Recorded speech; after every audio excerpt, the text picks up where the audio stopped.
Praise అలాడ్. దేవుని నామానికి మహిమ కలుగును గాక. అందరూ బాగున్నారా? ఎలా ఉన్నారు?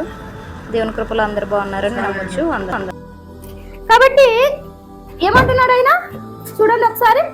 స్త్రీ తన చదువుతారా? యెషయా గ్రంథము 49వ అధ్యాయము 15-16 వచనాలు.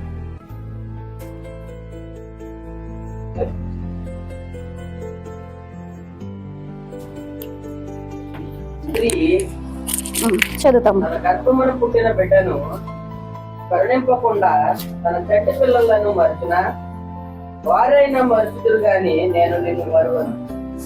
చూడుము, నా అరచేతుల మీదనే నిన్ను చెక్కి ఉన్నాను. నీ ప్రాకారములు నిత్యము నా ఎదుటనున్నవి. చాలు తమ్ముడు. ఎలా ఉన్నాయంట? నిత్యము నీ ప్రాకారములు నిత్యము ఎక్కడున్నాయంట? ఆయన ఎదుట ఉన్నాయి, దేవుని ఎదుట ఉన్నాయి. ఎప్పుడు కూడా విడిచిపెట్టలేదు. విడిచిపెట్టే దేవుడు కాదు ఆయన. మనల్ని ఎలా ఉంచాడండి?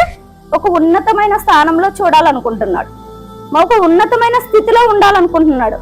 కానీ బాధ వచ్చినప్పుడు, శ్రమ వచ్చినప్పుడు, ఇబ్బందులు వచ్చినప్పుడు ఏం జరుగుతూ ఉంటుందంటే కృంగిపోతూ ఉంటాం. ఆ కృంగుదల్లో ఏం చేసుకుంటున్నామంటే ద్వేషిస్తున్నారు, అవమానిస్తున్నారు. కుటుంబంలో నెమ్మది లేదు కాబట్టి ఇంకా నేను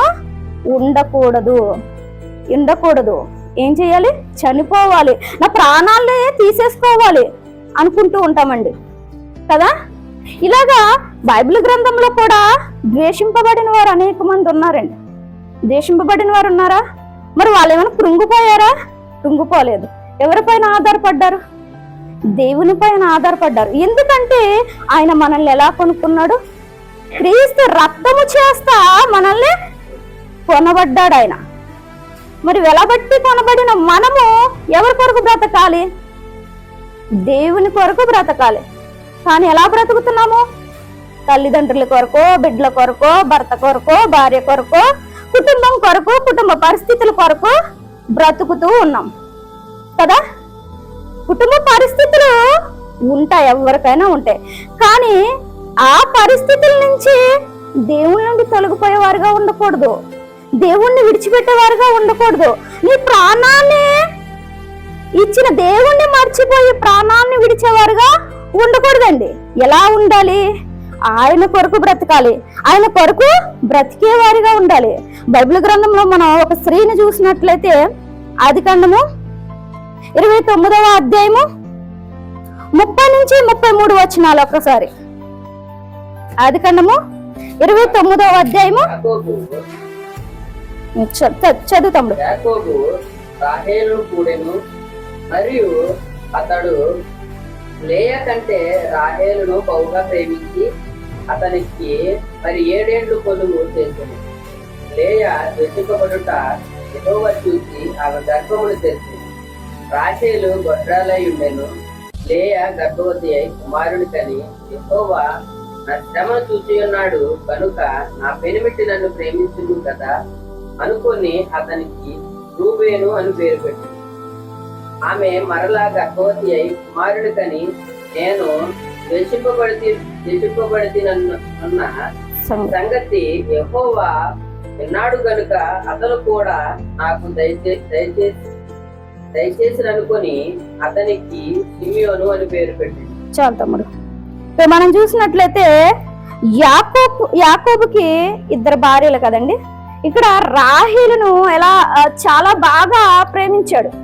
ప్రేమించినప్పటికీ లేయా ఎవరు? మొదటి భార్య అయినప్పటికీ ఏం చేస్తూ వచ్చాడు? తనని ద్వేషిస్తూ వచ్చాడు. తనకి ఓన్లీ భర్త ద్వారానే ద్వేషింపబడటం కాదండి, తండ్రి చూస్తే తండ్రి ఏం చేశాడు? మోసము చేసి వివాహం చేశాడు. అంటే తను ఎన్నో అవమానాలు ఎదుర్కొన్నప్పటికీ ఆమె ద్వేషింపబడటం ఎవరు చూశారంట? దేవుడు చూశాడు. అంటే ద్వేషింపబడటం చూశాడంటే ఆమె ఎవరికి చెప్పుకుంది? దేవునికి చెప్పుకుంది. అంటే నువ్వు ఏడుతూ కూర్చుంటాం కాదు, ఏడుతూ నీ పరిస్థితులు పొరిగింటోళ్ళకి, ఇరిగింటోళ్ళకి నీ సమస్యలు చెప్పుకుంటాం కాదు, దేవునికి చెప్పినప్పుడు, దేవుడికి ఆ విషయం తెలియపరిచినప్పుడు ఏం జరుగుతుందంట? ఆయన వింటాడు. విన్నాడండి. ఇక్కడ ఏమంట ఇక్కడ ద్వేషింపబడుట ఎవరు చూసారంట? యెహోవా చూశాడు. ఆయన చూసిన దేవుడు ఆయన ఏం చేస్తూ వచ్చాడండి? బహుగా దీవిస్తూ వచ్చాడు. ఏ విషయంలో? బిడ్ల విషయంలో. బిడ్డలు ఏ విషయంలో ఉన్నారండి? గర్భఫలము, ఆయన ఇచ్చే బహుమానము, ఆ విషయంలో అభివృద్ధి పరుస్తూ వచ్చాడు. ఆమెనే విడిచిపెట్టలేదు.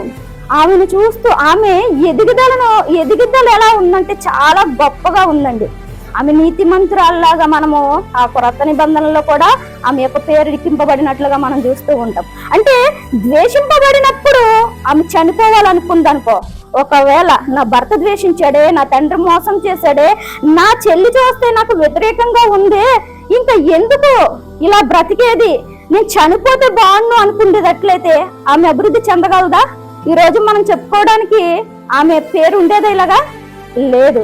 కాకపోతే వెయిట్ చేయాలి. దేవుడిచ్చే ఆ బహుమానం మనం పొందుకోవాలంటే, ఆ పరిస్థితుల నుంచి మనం కొంచెం గట్టెక్కాలంటే ఏం చేయాలంటే ఓపిక కలిగి ఉండాలి. ఓపిక కలిగి ఉన్నప్పుడు లేయా ఏ విధంగా అయితే తన స్థితిని దేవునికి అప్పచెప్పుకుంది కదండి. ద్వేషింపబడుతున్నప్పుడు, అవమాన పాల్పడుతున్నప్పుడు, అవమానించబడుతున్నప్పుడు చనిపోవాలనుకోలేదు. చచ్చిపోవాలి నాకు అన్ని విధాలుగా కూడా, లేయా అన్ని విధాలుగా కూడా ఎంతగానో నరకం అనిపించిందని అనుకోవచ్చు. ఎందుకంటే ఒక స్త్రీ ఏదైనా భరించగలదు, కానీ తన కళ్ళ ఎదుట తన భర్త మరొకరితో వివాహం చేసుకోవడం, అది కూడా తను ఉండగానే, లేకపోతే తన పరిస్థితి ద్వేషింపబడుతున్నప్పుడు, ఇలా అవమానాలు పాలవుతున్నప్పుడు తను మరలా ఇంకొకరిని చేసుకుంటాం, లేకపోతే ఇంకొక విధంగా ఉండడం, లేకపోతే తన స్థితిలో ఏం చేసుకుంటూ ఉందంటే అతనన్నిటినీ ఓపికతో భరించుకుంది, సహించుకుంది. కాబట్టి ఈరోజు మనకి ఎలా కనబడుతుందంటే లేయా గొప్పగా అభివృద్ధి చెందిన స్త్రీగా మనకి బైబిల్ గ్రంథంలో కనబడుతూ ఉంటుందండి. మరొక సందర్భం మనం చూసినట్లయితే న్యాయాధిపతులు